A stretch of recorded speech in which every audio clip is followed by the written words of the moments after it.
टीपू सुल्तान को लेकर जो है कांग्रेस के नेता हर्षवर्धन सकपाल ने उसकी तुलना जो है वो छत्रपति शिवाजी महाराज से कर देखिए, छत्रपति शिवाजी महाराज की तुलना टीपू सुल्तान से करना हम समझते हैं कि आपका मानसिक दिवालियापन दिखाता है।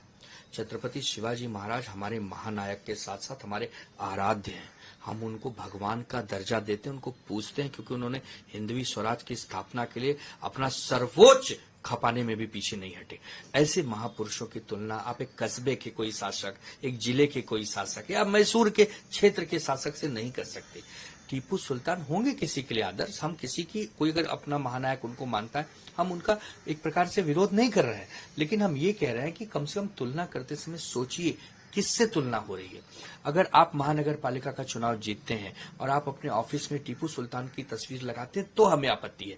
वहां तस्वीर होनी चाहिए छत्रपति शिवाजी महाराज की, छत्रपति संभाजी महाराज की, डॉक्टर बाबा साहब अम्बेडकर जी की, साहू फुले जी की, महात्मा गांधी जी की, इनकी तस्वीरें आप लगाइए। ये देश के महानायक रहे हैं। लेकिन अगर आप कहेंगे कि टीपू सुल्तान, अकबर, फलाने या औरंगजेब ये आपके महानायक हैं, तो हम बिल्कुल बर्दाश्त करने वाले नहीं हैं।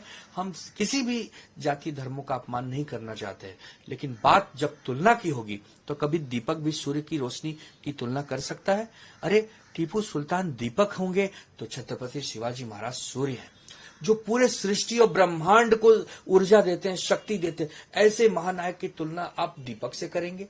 तो हम यही कह रहे हैं कि हर्षवर्धन सकपाल हो और चाहे और भी लोग हों जिनकी मानसिक स्थिति ये समझवाने में मजबूर हो रही है, तो वो सीखें, इतिहास पढ़ें और नायक कौन होता है और महानायक कौन होता है इसके बारे में जरा अंतर करें। टीपू सुल्तान नायक हो सकते हैं, लेकिन छत्रपति शिवाजी महाराज महानायक हैं, ये फर्क होता है। तो ये इन लोगों को समझ लेना चाहिए।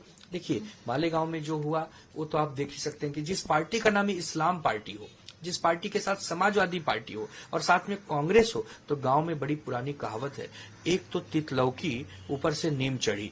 एक तो इस्लाम और समाजवादी थे ही, अब कांग्रेस साथ में आ गई, तो आप क्या उम्मीद करेंगे इनसे?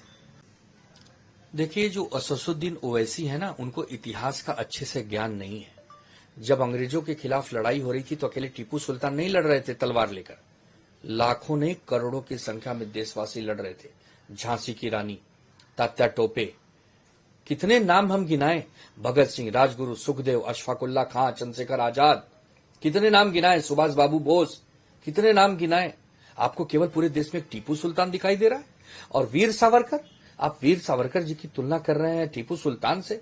अरे वीर सावरकर जी को 2-2 बार आजीवन कारावास की सजा जब सुनाई गई, फिर भी वो व्यक्तित्व अडिग रहा, टकमगाया नहीं, झुका नहीं। बड़ी चालाकी और चतुराई से अंग्रेजों का सामना करते हुए देश को स्वतंत्रता दिलाने में एक बहुत बड़ी भूमिका निभाई। उनके नाम के आगे वीर स्वतंत्रता वीर लगाया जाता है। स्वतंत्र वीर का मतलब आप समझते हैं असदुद्दीन ओवैसी? आप क्या जाने, आप तो हैदराबाद से आके जहर घोलने का काम करते हैं, भारतीय जनता पार्टी की बी टीम बनकर काम करते हैं। न बीजेपी वीर सावरकर जी को समझ पा रही है और न तो आप समझ पा रहे हैं, न तो कांग्रेस ही समझ पा रहे हैं, तीनों नहीं समझ पा रहे हो। अरे वीर सावरकर जी को अगर कोई समझता है तो शिवसेना समझती है। हमने मांग की, 1966 में हमारी पार्टी बनी, तब से हमारे नेता मांग करते हैं उनको भारत रत्न मिलना चाहिए। ऐसे महापुरुष को भारत रत्न मिलने से भारत रत्न का भी गरिमा बढ़ेगा। और आप कह रहे हैं कि वीर सावरकर जी ने माफी मांगी थी? कांग्रेस की भाषा बोलना कब से शुरू कर दी ओवैसी, और कब से शुरू कर दिए भाजपाई? ये भाजपा, ओवैसी और कांग्रेस एक ही थाली के चट्टे बट्टे नजर